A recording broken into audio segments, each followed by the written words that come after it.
গর্ভাবস্থায় ঘুম কম হলে বাম কাত হয়ে ঘুমানোর পরামর্শ দিয়ে থাকেন বিশেষজ্ঞরা।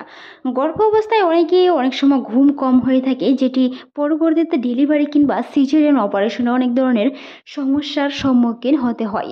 নিয়মিত ঘুমের সময়সূচি করতে হয় গর্ভবতী মহিলাদের, সেই সাথে সাথে ঘুমের সময়সূচি বজায় রাখতে হয়।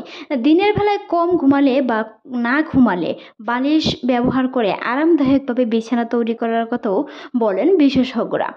একজন গর্ভবতী মায়ের বিভিন্ন হরমোনের সমস্যার কারণে অনেক সময় ঘুমের ব্যাঘাত ঘটতে পারে বা ঘুম কম হতে পারে রাতের বেলায়।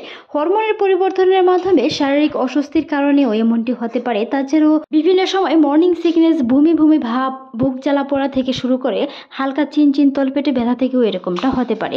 কিছু কিছু সময় অবশ্যই চিকিৎসকের পরামর্শ নিতে হবে যদি আপনার 5 ঘন্টারও কম সময় ঘুম কম হয়ে থাকে। সেই হিসাবে কিছু করণীয় করতে পারেন গর্ভবতী মহিলারা। এর মধ্যে একটি হচ্ছে বাম কাত হয়ে ঘুমানো। একটি শিশুর রক্ত সঞ্চালনের জন্য সবচেয়ে ভালো, তাই বাম কাত হয়ে ঘুমানোর চেষ্টা করুন। সেই অবস্থাতে বালিশ ব্যবহার করতে হবে অবশ্যই নরম ও আরামদায়ক বিছানায় ব্যবহার করার চেষ্টা করুন।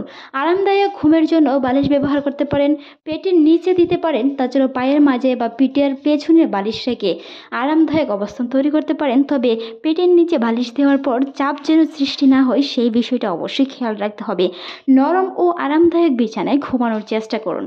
নিয়মিতভাবে ঘুমের সময়সূচি তৈরি করুন। প্রতিদিন একটি নির্দিষ্ট সময়ে ঘুমাতে যাওয়া ও ঘুম থেকে ওঠার অভ্যাস করতে হবে সেই সময়টাতে, যা আপনার ঘুমের রুটিন ঠিক রাখতে সাহায্য করে, এমনকি আপনার ভালো ঘুম হতেও অনেকটাই সহায়তা করবে। দিনের বেলায় না ঘুমাতে পারলে রাত্রের বেলায় অন্তত ঘুমানোর চেষ্টা করুন। তবে যদি রাত্রের বেলায় ঘুম কম হয়ে থাকে তাহলে দিনের বেলায় ঘুমানোর চেষ্টা করুন, কারণ ঘুম কম হলে পরবর্তীতে বিভিন্ন ধরনের সমস্যা হতে পারে। হরমোন ও শারীরিক অস্বস্তি, গর্ভাবস্থায় হরমোনের পরিবর্তনের কারণে ঘুম কম হতে পারে। এই সমস্যা হলে চিকিৎসকের পরামর্শ নিতে হবে। গর্ভাবস্থায় আপনার শরীরে বিভিন্ন হরমোনের মাত্রা ওঠানামা করে। এসবের পাশাপাশি শারীরিক, মানসিক ও আচরণগত নানা পরিবর্তন আসে। এই পরিবর্তনের সাথে তাল মেলাতে গিয়ে অনেক সময় ঘুমের সমস্যা হতে পারে। এই গর্ভকাল বাড়ার সাথে সাথে আপনার পেটের আকারও বাড়বে। সেই অবস্থানে ঘুমের কিছু অসুবিধা হতে পারে, তবে সেটি স্বাভাবিক পর্যায়ে দেখাটাই ভালো। গর্ভকাল যত বাড়বে ঘুমের সমস্যা তত বাড়তে পারে। বিশেষ করে গর্ভাবস্থায় একেবারে শেষ সপ্তাহের দিকে পেটের আকার যখন একেবারে বড় হয়ে যায় তখন গর্ভাবস্থায় ঘুম কম হতে পারে। গর্ভাবস্থার শুরুতেই কিছু ঘুম কম হতে পারে, গর্ভাবস্থার একদম শেষ পর্যায়ে ঘুম কিছু কম হতে পারে।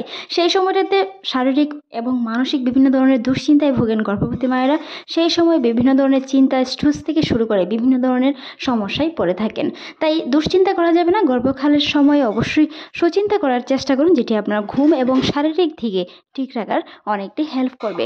গর্ভ অবস্থায় টুকটাক কাজ করার চেষ্টা করুন, যেটি ক্লান্তিতে অনুভব করে আপনাকে রাতে ঘুম অনেকটাই আরামদায়ক হবে।